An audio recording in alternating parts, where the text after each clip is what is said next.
हामिदन लिल्लाहि ताला अव्वलन व सानिया वली इनान सनाई इलैहि सानिया वस्सलातु वस्सलामु अला अफ़ज़ल रुसुल मुहम्मदिन व आलिहि मुसल्लिया मुहम्मदिन व आलिहि मुसल्लियन फ़ी ग़ुलबति सलवाति मुजल्लियन व मुसल्लिया अम्मा बाद फ़अऊज़ु बिल्लाहि मिनश शैतानिर रजीम बिस्मिल्लाहिर रहमानिर रहीम मुहम्मदुर रसूलुल्लाह वल्लज़ीना मअहु अशिद्दाउ अलल कुफ़्फ़ारि रुहमाउ बैनहुम क़ाल नबी सल्लल्लाहु अलैहि वसल्लम अस्हाबी कन्नुजुम फ़बिही मुक़्तदैतुम इह्तदैतुम औ कमा क़ाल सदक़ल्लाहु व सदक़ रसूलुहुन नबियुल करीम। दुरूद पाक पढ़ लीजिए।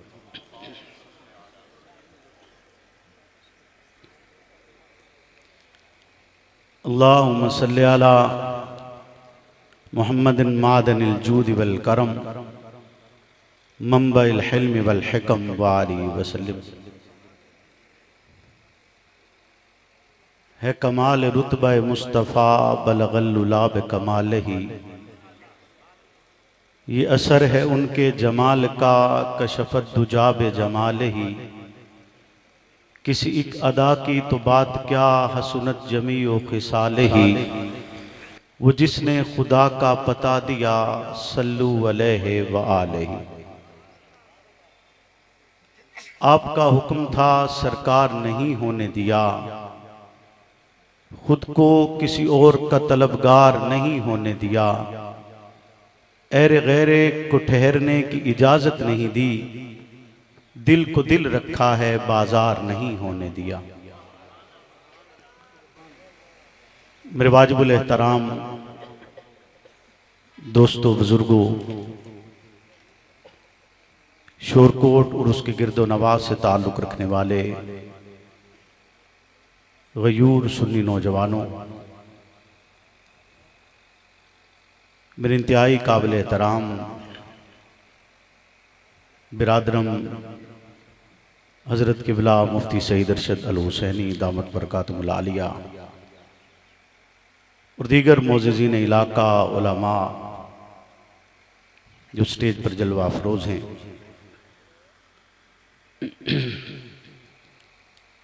आज हम शोरकोट के इस पंडाल में एक अजीम शख्सियत को खिराज तासीन पेश करने के लिए इकट्ठे हुए हैं,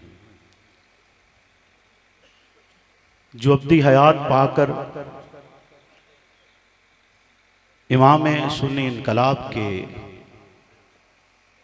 पहलू में मकी हुए। उनके और हमारे दरमियान, और अगर मैं कहूं तो बेजा नहीं है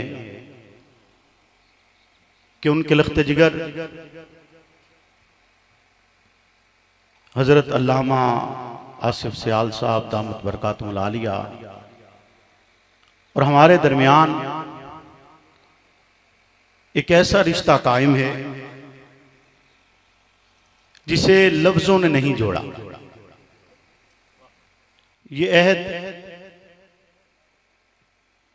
किसी इत्तिफाकी बुनियाद पर या कोई सियासी इत्तिहाद नहीं, ये अहद खून के साथ लिखा गया है। ये रिश्ता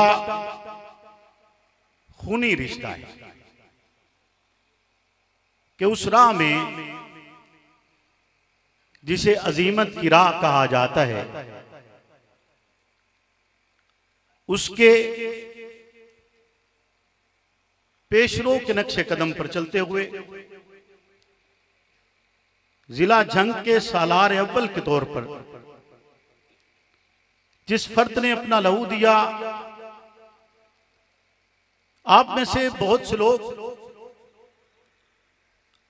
उनकी खिदमात से शायद नावाकिफ होंगे, या आपने यकीनन जो नौजवान लोग बैठे हैं उन्होंने उम्र का वो हिस्सा पाया ही नहीं जिसमें वो अफराद मौजूद थे।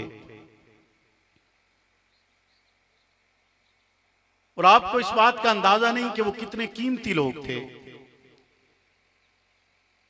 जिन्होंने अपनी जानें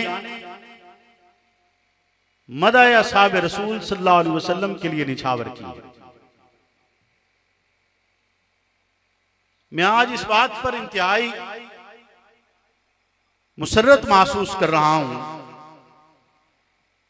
कि हम उस रिश्ते के साथ बंधे होने के साथ साथ आज इस प्लेटफॉर्म पर इकट्ठे मौजूद हैं और उसी वादे को निभा रहे हैं जो हमारे बड़ों ने किया था और असहाब रसूल सल्लल्लाहु अलैहि वसल्लम की मदह, रिसालत में आपकी खत्म नबूवत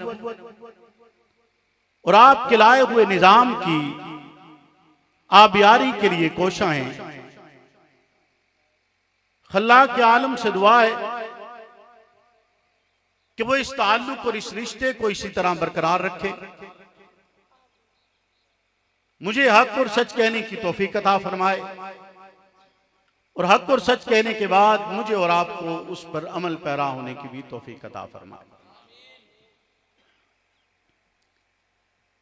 आपका आज इस पिंडाल में मौजूद होना एक कौमियत की बुनियाद पर है। वो कौमियत आपके यहां राइज मकामी बिरादरी मुराद नहीं, या आपकी जुबान की बुनियाद पर, आपकी पहचान की बुनियाद पर, या आपके जाती तशख्खुस की बुनियाद पर वो कौमियत वजूद में नहीं आई। उस कौमियत को इस्लाम कहा जाता है। ला इलाहा इल्लल्लाह की बुनियाद पर मैं और आप आज इस पिंडाल में उस खालिक के हकीकी को मद्देनजर रखते हुए कि उसने मुझे और आपको पैदा किया है और वो एक है, तन्हा है, वाहदहू ला शरीक है, उसके पैगंबरों की तरफ से लाया गया वो निजाम कि जिसने इस्लाम में रहने वाले अफराद को एक कौमियत की शनाख्त दी है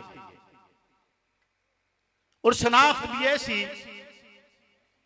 कि अरब के बद्दू से लेकर तातार के चरवाहे तक, और अगर आप देखें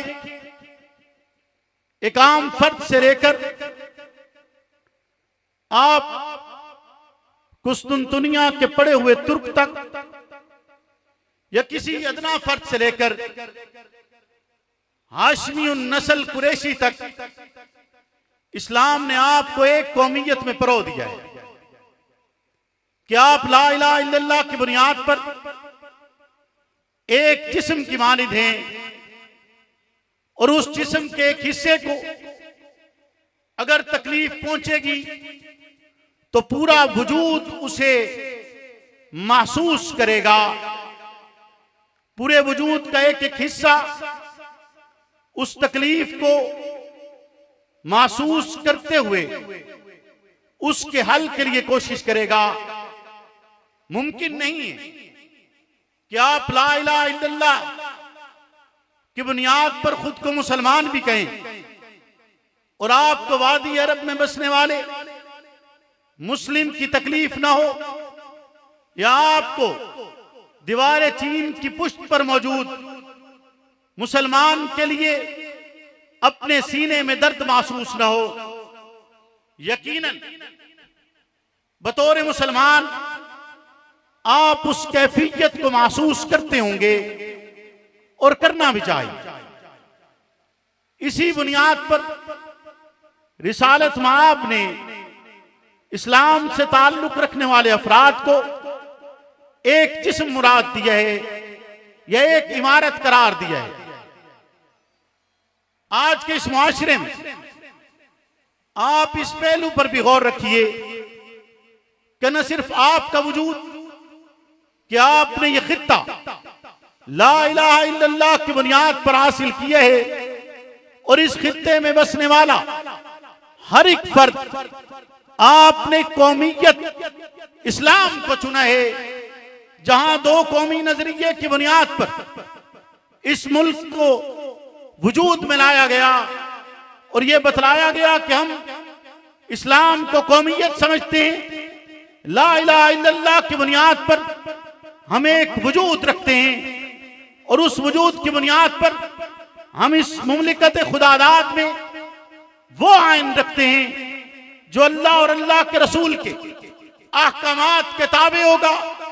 इस सरजमीन पर, इस खित्ते पर इस्लामी शायर की कतन तौहीन नाकाबिले बर्दाश्त होगी। इस खित्ते पर रहते हुए ला इलाहा इल्लल्लाह मेरी और आपकी जिंदगी का बुनियादी उसूल होगा कि जिसके तहत आप पूरी दुनिया में बसने वाले हर एक मुसलमान से न सिर्फ दिली हमदर्दी रखेंगे, बल्कि आप मोहब्बत का वो हक अदा करेंगे जो हक आप अपने यूं समझिए कि अपने बड़ों के लिए रखते हैं या अपनी औलाद के लिए रखते हैं। आपके सीनों में मोहब्बत का वो दरिया मौजन होगा कि जिसको आम लफ्जों के साथ बयान नहीं किया जा सकता है, जिसका खालिसतन मकसद रज़ाए इलाही है, जिसका मकसद खल्लाक आलम की ताबेदारी है, फरमाबरदारी है, अल्लाह और अल्लाह के रसूल की इताअत है।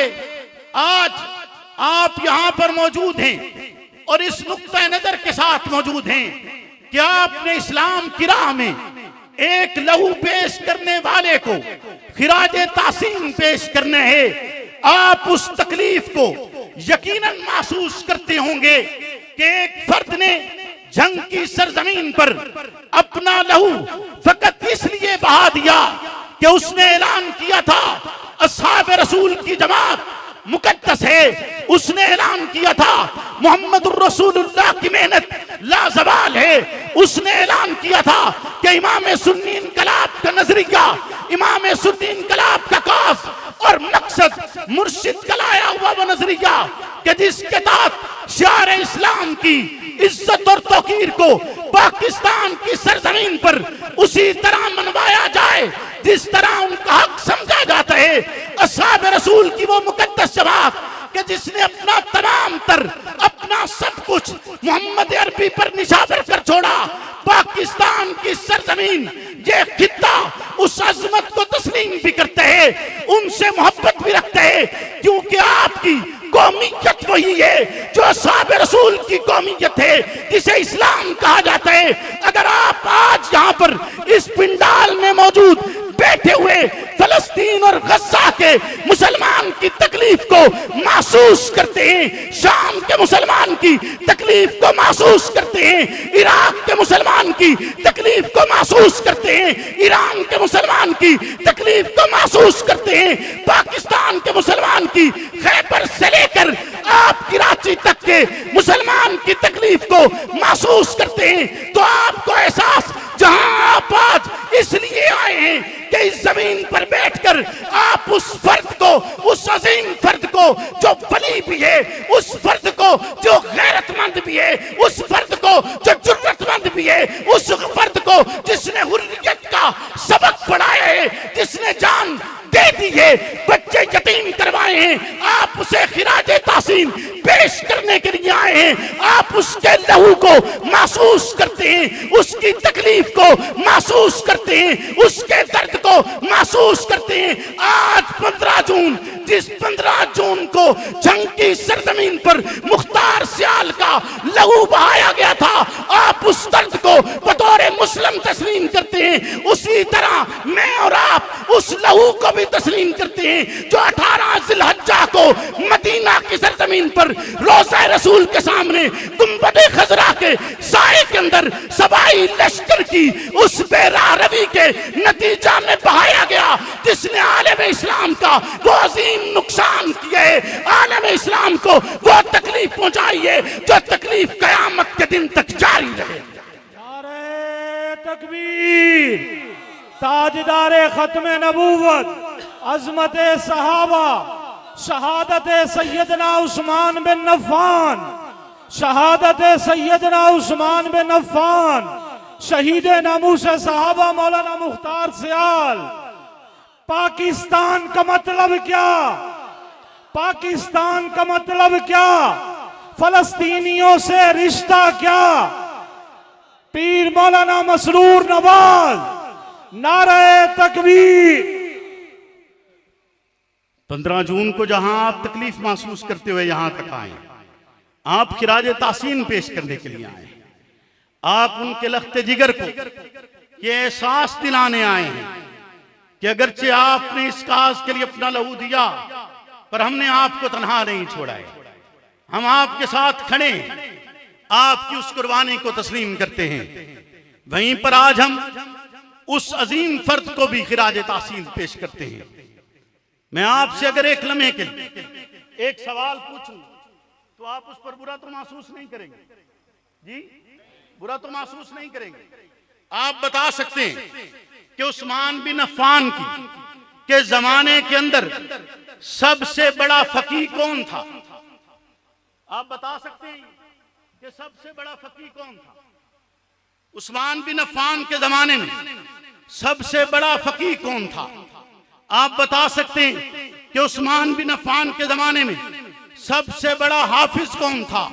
उस्मान बिन अफ़्फ़ान के जमाने में सबसे बड़ा कारी कौन था?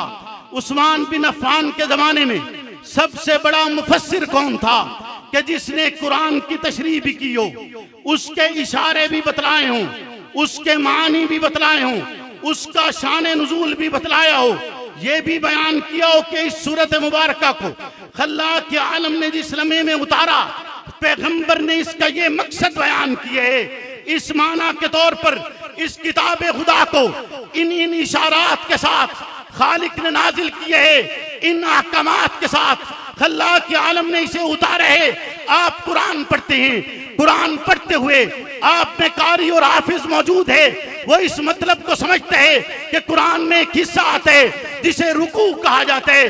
रुकू के आने पर कारी ये बतलाता है कि आज मैंने तिलावत करते हुए किताबे खुदा के रुकू इतने तिलावत किए। कुछ अफराद किरात करते हुए सिपारे की तशरीहात बयान करते हैं, कुछ अफराद किरात करते हुए ये बतलाते हैं कि हमने कुरान का आज निस्फ तिलावत किए है, कुछ कहते हैं हमने पूरा कुरान तिलावत किए। लेकिन कुर्रा ये भी रियायत करते हैं, ये भी बयान करते हैं कि जिस लम्हे के अंदर किताबुल्लाह के अंदर लफ्ज़ ऐन लिखा हुआ आता है तो वो ये बतलाते हैं कि यहाँ पर आकर किताबुल्लाह का एक रुकू मुकम्मल हुआ है। रुकू का मतलब ये होता है कि किताबे खुदा इस लम्हे के अंदर एक मौजू से दूसरे मौजू की तरफ पलटने जा रही है। जहां पर एक मौजू मुकम्मल हो चुका, अब दूसरा मौजू शुरू होगा। ये रुकू की इस कैफियत को और ऐन का ये लिखा जाना किस बुनियाद पर हुए? क्या आप जानते हैं कुरान मजीद फुरकान हमीद की तो तमाम तर किरातों से लेकर एक किराते कुरैश पर इकट्ठा करने वाला फर्द कौन था? क्या आप जानते हैं वो कौन है जिसने कुरान को जमा भी किए, जिसने कुरान को नशर भी किए? उस्मान बिन अफ़्फ़ान के जमाने का सबसे बड़ा फकीह उस्मान बिन अफ़्फ़ान खुद ही है। उस्मान बिन अफ़्फ़ान के जमाने का सबसे बड़ा काजी उस्मान बिन अफ़्फ़ान खुद है। उस्मान बिन अफ़्फ़ान के जमाने का सबसे बड़ा मुफस्सिर उस्मान खुद है। सबसे बड़ा हाफिज उस्मान खुद है। सबसे बड़ा कारी उस्मान खुद है। मोहम्मद रसूलुल्लाह का ये अजीम जानिसार, मोहम्मद रसूलुल्लाह का अजीम पैरोकार, मोहम्मद रसूलुल्लाह का ऐसा खलीफा जो तन्हा खुलफाए राशिदीन में से हाफिज होने का शर्फ रखते हैं, जो ऐसा फर्द है जिस अपने जमाने में फतवा देना होता तो फतवा उस्मान बिन अफ़्फ़ान दिया करते थे। और उस्मान बिन अफ़्फ़ान से बड़ा फकीह किसी और को तस्लीम नहीं किया जाता था। वही उस्मान बिन अफ़्फ़ान जिस लम्हे के अंदर किरात करते हुए रुकू में चला जाता, वहीं पर आकर कुर्रा आइन लगा देते, इसलिए कि उस्मान बिन अफ़्फ़ान रुकू में गए। उस्मान रुकू में तब जाता जब कुरान एक मौजू से दूसरे मौजू की तरफ पलट जाता। जब कारी ने लिखा तो रुकू के लिए उसने रा नहीं लिखा, उसने ऐन लिखा, ताकि तुझे पता चले ये रुकू करना उस्मान की सुन्नत है।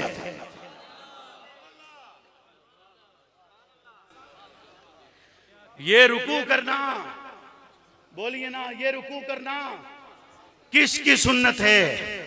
उस्मान बिन अफ़्फ़ान की, कि उसने बताया कि यहां पर रुकू किया जाना है।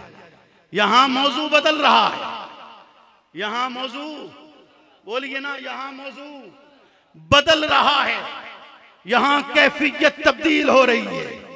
यहां कुरान दूसरे मौजू को बयान करना चाहता है। आपकी तवज्जो है?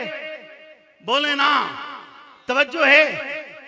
एक क्लिप कुछ चंद एक दिनों से एक वायरल हो रहा है और उस क्लिप में अल्फाज है कि जो उस्मान की शहादत के दिन पर खुशी मनाए उस पर खुदा की लानत हो, और उन पर हुई जो उस्मान की तरफ मजमूम इरादे के साथ आए। मैं कहूं तो इसमें कोई दूसरी राय नहीं है।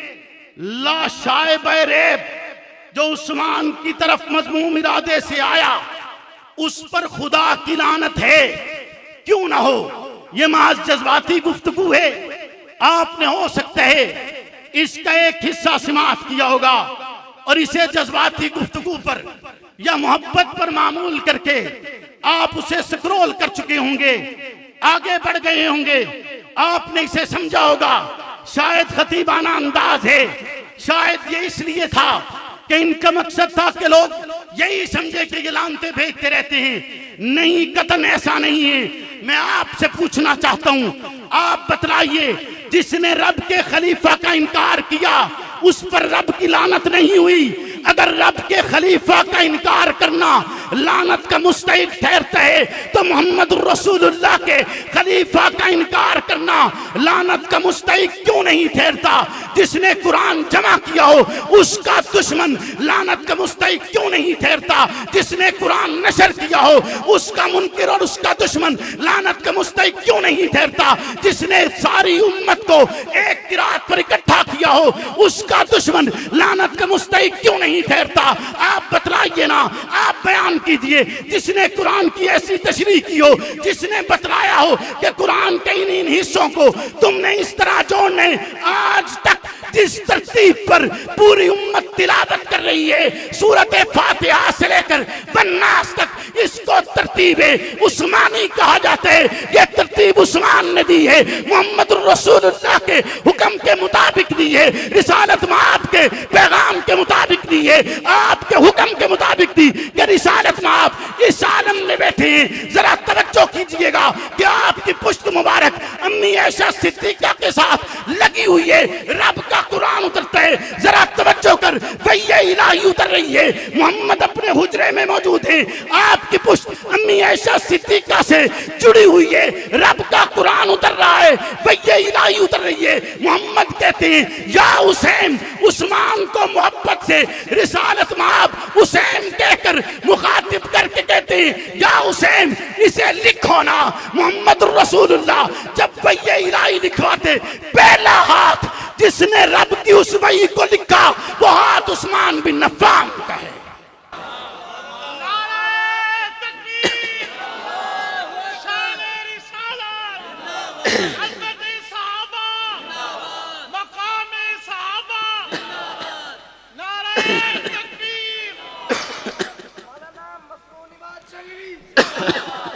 तवज्जो है? बोलो ना, रब दे खलीफा दा इनकार कुफ्र है, मोहम्मद दे खलीफा दा इनकार सवाब है? बोलदा नहीं। मोहम्मद दे खलीफा दा इनकार करना लानत का मुस्तहिक नहीं ठहरता। और खलीफा भी वो हो कि जिसने सबसे पहले कुरान लिखा हो, जो उस्मान का हाथ काटे उस पर लानत नहीं भेजी जाएगी, तो क्या उसे सवाब भेजा जाएगा? कि हाथ भी वो हो कि जिस हाथ को मोहम्मद कहें ये मेरा हाथ है, हाथ भी वो हो जिसके लिए रब ने कहा यदुल्लाहि अलल जमा, के जमात पर रब का हाथ है। यानी जिस हाथ को मोहम्मद अपना हाथ करार दे, मोहम्मद के हाथ को रब अपना हाथ करार दे, यानी वो हाथ काट दिया जाए और उसके दुश्मन को सवाब भेजा जाएगा, नहीं लानत भेजी जाएगी। मुफस्सिर कुरान के दुश्मन पर लानत भेजी जाएगी। आप मदीनातुन नबी में जाते हैं, मदीनातुन नबी में जाकर मस्जिद नबी में नमाज पढ़ते हैं, नमाज पढ़ते हुए सवाब हासिल करते हैं। सवाब हासिल करते हुए एक नमाज का सवाब 50,000 नमाजों के बराबर आप हासिल करते हैं। क्या इस पर आपको ये दलील समझ में नहीं आती कि मदीनातुन नबी की उस मस्जिद नबी की सरजमीन उस्मान बिन अफ़्फ़ान ने खरीद कर वक्फ की थी, जहां 13 सजदा रब की बारगाह में, एक नमाज का सजदा 50,000 सजदों के बराबर रब की बारगाह में कबूल होते। जिसने तेरे लिए सवाब का ये इंतजाम किए उसके दुश्मन पर लानत नहीं बनती है। तो मुझे बतलाओ तो सही, फिर और क्या बनते है? यकीनन बनती है। जिसने पूरी उम्मत को एक किरात पर इकट्ठा किया उसका दुश्मन लानती है। जिसने कुरान की तशरीयात बतलाई उसका दुश्मन लानती है। खलीफा सालिस हो, खलीफा तोम हो, खलीफा अव्वल हो, खलीफा बिला फसल हो, यकीनन खलीफा बिला फसल का दुश्मन भी, खलीफा तोम का दुश्मन भी, खलीफा सोम का दुश्मन भी, खलीफा चारों का दुश्मन भी लानती है। हम कहें तो इसमें कोई शक नहीं, लानत पर दुश्मन है अबू बकर है, लानत पर दुश्मन है उमर बिन खत्ताब, लानत पर दुश्मन है उस्मान बिन अफ़्फ़ान, लानत पर दुश्मन है अली जुल मुर्तज़ा। नारे तकबीर, ताजदारे खत्म नबूवत, अज़मत सहाबा, मकाम सहाबा, खिलाफत राशिदा।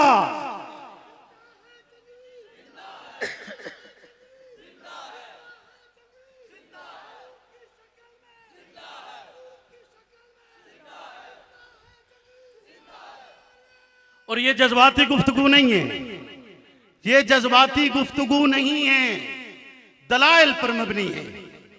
एक एक लफ्ज जो आज आपके शोरकोट के स्टेज से मौलाना आसिफ सियाल की जेर सदारत एक एक लफ्ज का जिम्मेदार, एक एक लफ्ज जो मैं अदा कर रहा हूं, ये लफ्ज जज्बात पर मुश्तमिल नहीं, ये लफ्ज दलाइल की उस मजबूत चट्टान के साथ अदा हो रहे हैं जिसमें कोई शक नहीं है, जिसमें कोई शुबा नहीं है, जिसमें कोई खोट नहीं है, जिसमें कोई खामी नहीं है।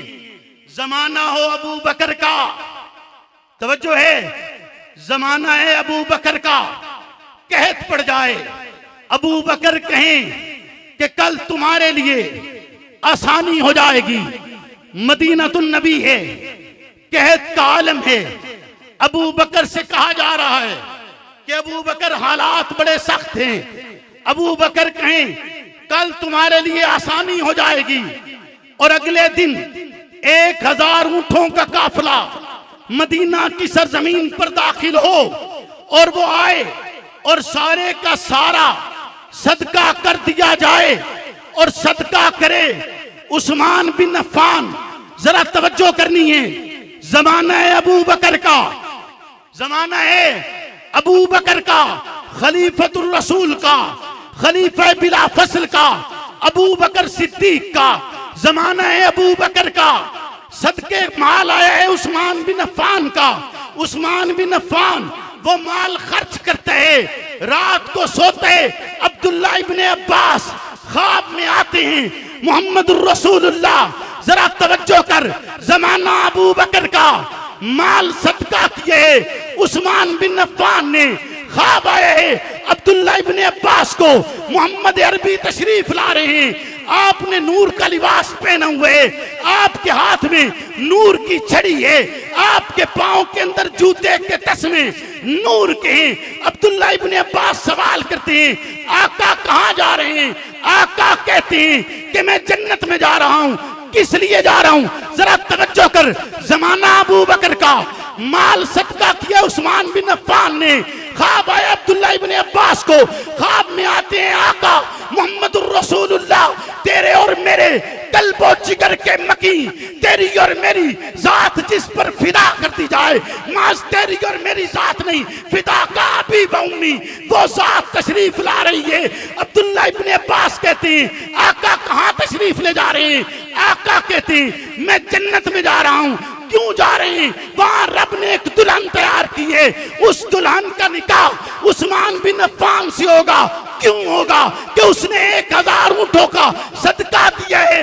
अबू बकर के जमाने में रब की बारगाह में वो सदका कबूल हुआ है, और इतना कबूल हुआ है कि रब उसके लिए एक दुल्हन का इंतजाम कर रहा है। मैं उस निकाह में शिरकत के लिए जा रहा हूं। तो तवज्जो तो कर, अबू बकर का जमाना है, उस्मान बिन अफ़्फ़ान सदका करते हैं और उसका सदका रब की बारगाह में इतना कबूल होता है। जब मोहम्मद मौजूद थे, बैये इलाही उतरती थी, मोहम्मद की मौजूदगी में उस्मान सदका करता था। वो कितना मकबूल होगा कि अब आका इस दुनिया में मौजूद नहीं है, तब भी उस्मान का सदका, उसकी कबूलियत बतलाई जा रही है, ऐलान किया जा रहा है, इनाम दिया जा रहा है। और मोहम्मद मौजूद थे, सदका कबूल होता, ऐसे कबूल होता कि आका उस्मान के सदके के जवाब में अल्फाज अदा करते, अल्लाह मैं उस्मान से राजी हूं, तू भी राजी हो।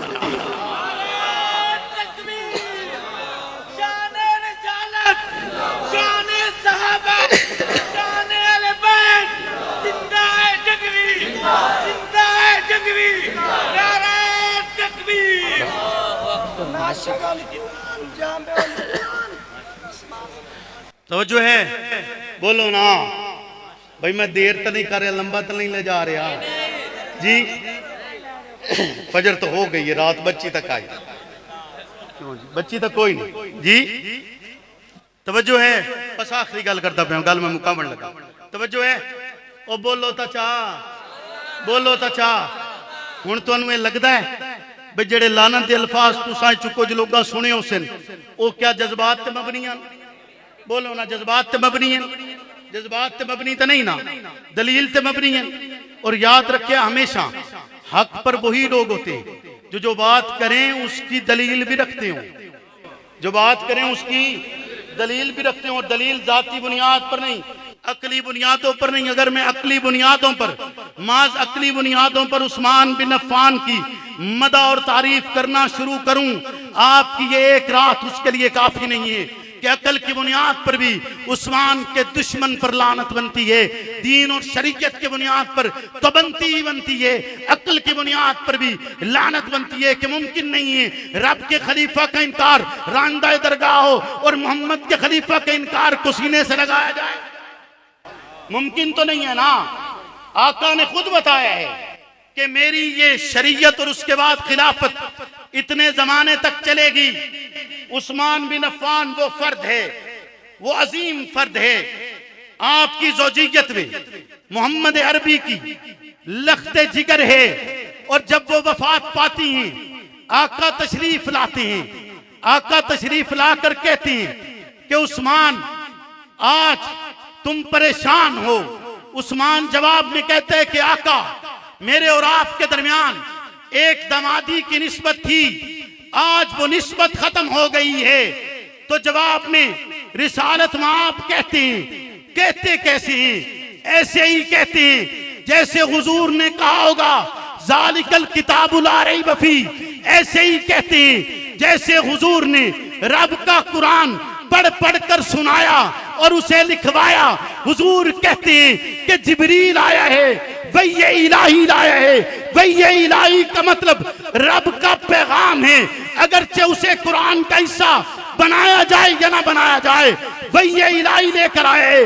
जिब्रील कहता है कि रब कहता है मोहम्मद अरबी आपकी एक बेटी इस दुनिया से रुखसत हुई है, दूसरी बेटी उम्मे कुलसूम उस्मान बिन अफ़्फ़ान के निकाह में दे दीजिए। रिसालत माब ने उस्मान से अपनी दूसरी बेटी का निकाह रब के हुक्म से किए है। आपको जिन्नुरैन कहा जाता है। जिन्नुरैन इस वजह से भी कहा जाता है कि आपके निकाह में मोहम्मदुर रसूलुल्लाह की दो नूर मौजूद हैं, दो लख्ते जिगर मौजूद हैं। आपको जिन्नुरैन इसलिए भी कहा जाता है, आप पर दो सखावतें इकट्ठी हैं।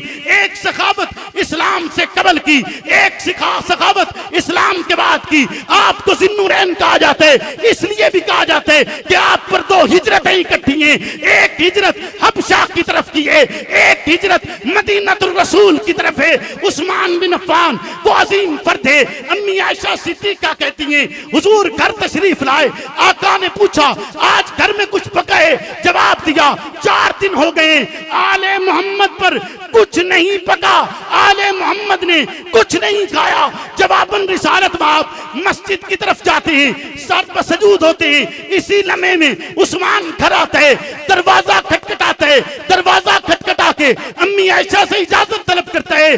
अम्मी इजाजत देती है, सवाल करते है या उम्मी ऐना रसूलुल्लाह, ए मेरी माँ बतलाइए ना, बतलाइए ना ऐना रसूलुल्लाह, रसूलुल्लाह कहाँ हैं? जवाब में माँ कहती है या बुनैया, ए मेरे लख्ते जिगर, ए मेरे बेटे, ए मेरे प्यारे मोहम्मदुर रसूलुल्लाह मस्जिद नबी की तरफ गए, रब की बारगाह में सिजदा रेज़ हैं। क्यों हुए?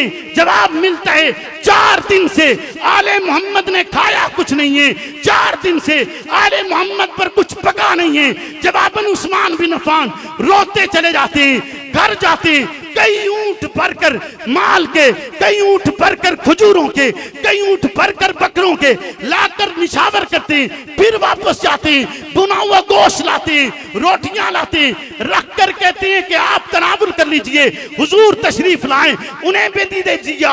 हुजूर तशरीफ लाते हैं, आका फिर सवाल करते हैं। अम्मी आयशा जवाब में कहती हैं आप रब की बारगाह में सिजदा रेज़ हो, मुमकिन नहीं है, रब कुछ भेजे ना, रब ने भेजे है, कौन लाया? जवाब मिलता है उस्मान बिन अफ़्फ़ान। हुजूर वापस पलटते हैं, मस्जिद नबी में आते हैं। अबू सईद खुदरी कहते हैं कि अव्वल शब से लेकर तुलुए फजर तक आप यहाँ पर अव्वल शब से लेकर तुलुए फजर होने वाली है, तुलुए फजर तक मौजूद है।